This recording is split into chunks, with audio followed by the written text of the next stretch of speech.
Hello दोस्तों, एक और वीडियो में आपका स्वागत है। इससे पहले वाली वीडियो में हमने कुछ इंपॉर्टेंट पॉइंट्स को जाना था, जैसे कि cost of assets, scrap value, working life of assets. और इस वीडियो में हम कुछ और पॉइंट्स को जानने वाले हैं, जिसके बाद आपको फॉर्मूला बताया जाएगा। और ये सारे पॉइंट्स जो आपकी फॉर्मूला से रिलेटेड है, तो जब तक आप इन पॉइंट्स को नहीं जानोगे तब तक आप फॉर्मूला का यूज करके आप डिप्रिसिएशन का अमाउंट नहीं निकाल पाओगे। आपको इन पॉइंट्स को जानना बहुत जरूरी है। इस वीडियो में हम जानेंगे कि स्क्रैप वैल्यू या नेट रेसिडुअल वैल्यू कैसे निकालते हैं। तो आइए वीडियो को स्टार्ट करते हैं।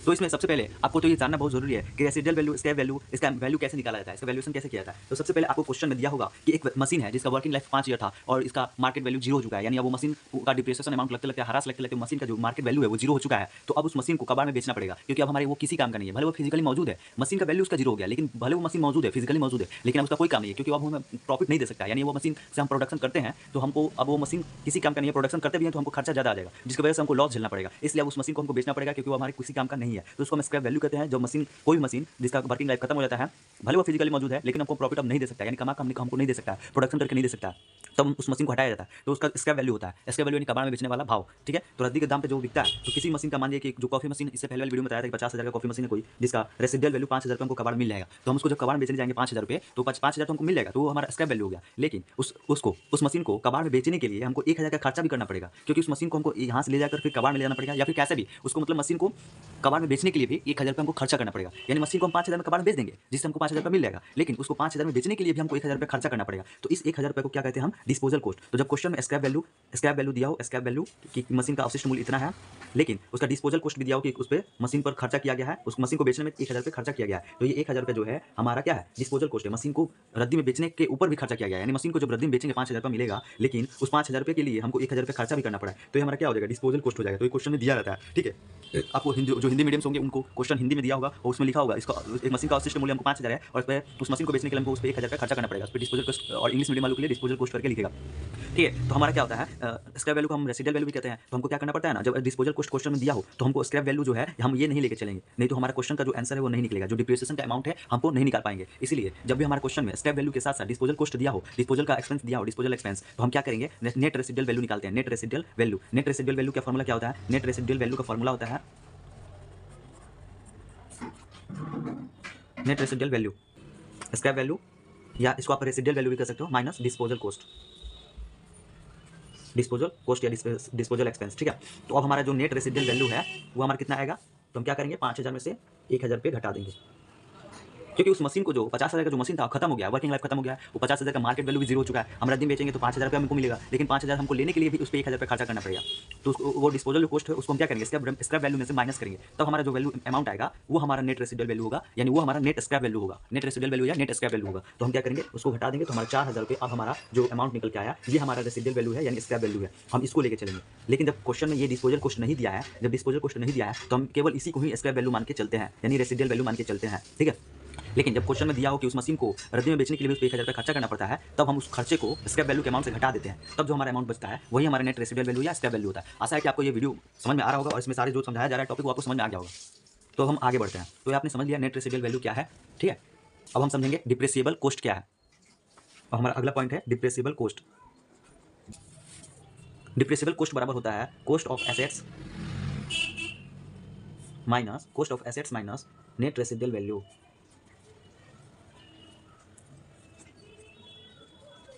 ठीक है। डिप्रेसिएबल कॉस्ट बराबर क्या होता है? डिप्रेसिएबल कॉस्ट मतलब कि हम कितना अमाउंट तक उस पर हरास लगा सकते हैं, वो जो वैल्यू है वो हमको निकालना पड़ता है। तो ये भी आपको पॉइंट जानना बहुत जरूरी है कि डिप्रेसिएबल कॉस्ट क्या होता है। तो डिप्रेसिएबल कॉस्ट का फॉर्मूला है cost of assets minus net residual value. अब देखिए कॉस्ट ऑफ एसेट्स क्या है? आपको बताया था ना कि मशीन को जब तक आप चालू नहीं कर देते हैं, मशीन से जब तक आप उत्पादन चालू नहीं कर देते हैं, उससे पहले जितना खर्चा हो, चाहे इंस्टॉलेशन चार्ज हो, चाहे फ्रेट चार्ज हो, चाहे जैसा भी चार्ज हो, तो उसमें मशीन का कॉस्ट में वो सारा चार्ज जुड़ जाता है, और तब हमारा मशीन का प्राइस सारे चार्ज को जोड़ने के बाद जो प्राइस होता है वो हमारा मशीन का एक्चुअल प्राइस होता है। तो उसी को कहते हैं हम कॉस्ट ऑफ एसेट्स। अब उस कॉस्ट ऑफ एसेट्स में से जब हम स्क्रैप वैल्यू यानी नेट रेसिडुअल वैल्यू को घटा देते हैं, तो हमारा जो अमाउंट बचता है वो हमारा होता है डिप्रेसिएबल कॉस्ट, यानी उस अमाउंट तक हम हरास लगा सकते हैं। जैसे कि एक मशीन है 50,000 का। ठीक है। 50,000 का कोई मशीन है। ठीक है। और इस पर हम 6,000 रुपये मान लेते हैं कि 5,000 रुपये हमको इसमें इंस्टॉलेशन चार्ज और फ्रेट चार्ज ऐड, तो हमारा मशीन हो जाएगा 55,000 का। ठीक है। 55,000 का मशीन हो जाएगा, तो हमारा कॉस्ट ऑफ एसेट्स कितना हो जाएगा? 55,000 हमारा हो गया कॉस्ट ऑफ एसेट्स। अब हम माइनस करेंगे क्या? Net residual value. तो हम मान लेते हैं कि इस मशीन का जो वर्किंग लाइफ है खत्म हो गया है, डिप्रिसिएशन लगते लगते हरास लगते लगते मशीन का मार्केट वैल्यू 0 हो चुका है। अब इस मशीन को जब हम स्क्रैप वैल्यू यानी कबाड़ के रेट में बेचेंगे तो हमको 5,000 रुपये मिलेगा। तो हम इसमें मान लेते हैं कि डिस्पोजल कॉस्ट 1,000 रुपये उस पर खर्च कर रहे हैं, तो हमारा नेट रेसिडुअल वैल्यू हम 4,000 रुपये लेकर चले, तो हम इस 4,000 को क्या करेंगे? इसमें से घटा देंगे। और जब इस 4000 रुपये को हम घटा देंगे तो हमारा क्या आएगा 51,000। तो हमारे 51,000 जो रुपीज़ है ये हमारा क्या है, डिप्रेसिएबल कोस्ट है। डिप्रेसिएबल कोस्ट मतलब कि हम इस अमाउंट तक हरास लगा सकते हैं, यानी 51,000 का हम हरास लगा सकते हैं। ठीक है, तो ये हमारा होता है डिप्रेसिएबल कोस्ट, यानी इतना अमाउंट तक हम हरास लगा सकते हैं, डिप्रेसिएशन चार्ज कर सकते हैं। ठीक है, तो आपको ये भी पॉइंट समझ में आ गया होगा। तो आपको बता दिया नेट रेसिडुअल वैल्यू क्या है, डिप्रेसिएबल कोस्ट क्या है, ये दोनों चीज़ें आपको समझ में आ गई होंगी। तो इस वीडियो में हम डिप्रिसिएशन का फॉर्मूला बताने वाले हैं आपको स्ट्रेट लाइन मेथड से। तो डिप्रिसिएशन बराबर cost of assets minus net residual value. Net residual value मतलब स्क्रैप वैल्यू। स्क्रैप वैल्यू में से अगर डिस्पोजल कोस्ट दिया है, डिस्पोजल एक्सपेंस अगर दिया आपको, तो डिस्पोजल एक्सपेंस को आपको क्या करना है, नेट जो स्क्रैप वैल्यू है उसमें से घटा देना है। तो आपको क्या निकलेगा, नेट रेसिडुअल वैल्यू, वही आपको यहाँ पे पुट कर देना, उसका मान यहाँ पे पुट कर दोगे तो आपका ये फॉर्मूला के अकॉर्डिंग आपका मान निकल जाएगा डिप्रिसिएशन का। ठीक है, तो ये स्ट्रेट लाइन मेथड से है, तो इसमें जो भी डिप्रिसिएशन का अमाउंट निकलेगा वो हर साल के लिए सेम अमाउंट होगा। ठीक है, तो डिप्रिसिएशन बराबर cost of assets minus net residual value by working life of assets. अब आपको यहाँ पे सारे पॉइंट्स क्लियर होंगे। कॉस्ट ऑफ एसेट्स क्या है बता ही दिया है, नेट रेसिडुअल वैल्यू से पहले वाली वीडियो में आपको बताया था, और वर्किंग लाइफ ऑफ एसेट्स भी बता दिया था। ठीक है, तो आप यहाँ पे सबका मान रखोगे, और जैसे ही आप सबका मान रखोगे तो आपको स्ट्रेट लाइन मेथड यानी एसएलएम मेथड से आपको सारा ईयर्स का यानी सारा साल का जितना साल है, जितना भी साल का मतलब डिप्रिसिएशन है, सबका अमाउंट सेम आएगा। तो आप यहाँ पे इस फॉर्मूले को नोट कर लेना। ठीक है, अब एक एग्जांपल से समझते हैं, एग्जांपल आपको समझा देता है। ठीक है, तो यहाँ पे कॉस्ट ऑफ एसेट्स में आपको जो है इसको एग्जांपल लेके चलते हैं कि हमारा 55,000 का क्या है, मशीनरी का कॉस्ट ऑफ एसेट्स है। कॉस्ट ऑफ एसेट्स एक मशीन का दाम जो प्रीवियस क्वेश्चन में माने थे समझाने के लिए 55,000 रुपया, 50,000 रुपया मशीन का दाम है, प्लस 5,000 रुपया क्या है हमारा इंस्टॉलेशन है, प्लस फ्रेट चार्ज है। तो हमारा कॉस्ट ऑफ एसेट्स कितना हो जाएगा 55,000। ठीक है, 55,000 माइनस नेट रेसिडुअल वैल्यू, तो हमारा नेट रेसिडुअल वैल्यू कितना आया है यहाँ पे 4,000 रुपया। इससे पहले वाली जो वीडियो में हमने माना था 5,000 रुपया स्क्रैप वैल्यू, स्क्रैप वैल्यू में से हम 1,000 डिस्पोजल कॉस्ट को घटा देंगे, तो हमारा नेट रेसिडुअल वैल्यू हम 4,000 लेके चल रहे हैं।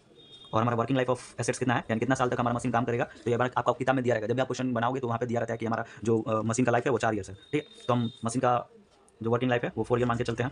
अब इसको आप जैसे ही सॉल्व करोगे तो 51,000 बाई 4 तो सॉल्व करोगे तो अब क्या आएगा 12,750 रुपये। ठीक है, 12,750 रुपये ये आपका एक साल का क्या है, डिप्रिसिएशन का अमाउंट है। और फिर फर्स्ट ईयर का आपका डिप्रिसिएशन का अमाउंट इतना ही है। फिर इसमें जितना भी साल का वर्किंग लाइफ है ना, वर्किंग लाइफ जितना भी एसेट्स का, उस चारों सालों तक जो डिप्रिसिएशन का अमाउंट रहने वाला है वो सेम रहने वाला है। क्यों सेम रहेगा, क्योंकि स्ट्रेट लाइन मेथड से हम लोगों ने डिप्रिसिएशन का अमाउंट निकाला हुआ है, इसलिए चारों साल का जो डिप्रिसिएशन का अमाउंट है 12,750 ही होगा। यानी फर्स्ट साल का भी इतना ही होगा, सेकंड साल का भी इतना ही होगा, थर्ड साल का भी इतना ही होगा, फोर्थ साल का भी इतना ही होगा। ठीक है, और चौथे साल में जाकर ये जीरो हो जाएगा, क्योंकि मशीन में से जब आप बेसिस डिप्रिसिएशन का अमाउंट घटाते जाओगे तो चौथे साल में मशीन का मार्केट वैल्यू जीरो हो जाएगा। ठीक है, जैसे अभी मशीन का दाम कितना था मेरा 51,000 रुपये। ठीक है, 51,000 है, और इसमें से हम क्या करेंगे, इसमें से हम घटाएंगे 12,750, फिर 12,750, फिर 12,750, 4 बार घटाएंगे, चौथे बार में मशीन का मार्केट वैल्यू जीरो हो जाएगा और ये मशीन हमारे किसी काम का नहीं होगा। ठीक है, तो इस तरह से आपका ये एसएलएम मेथड खत्म हो गया। अब आपको इसके बाद से केवल प्रैक्टिकल क्वेश्चन देखने के लिए मिलेंगे, और आशा करता हूँ कि आपको ये सारी वीडियो में से जितना भी समझाया गया टॉपिक आपको सारा समझ में आएगा होगा। और जो भी आपको फंस रहा हो, जहाँ भी आपको क्वेश्चन फंस रहा हो, आप कमेंट में तुरंत बताइएगा, उस टॉपिक को क्लियर कर दिया जाएगा। तो मिलते हैं एक और वीडियो में।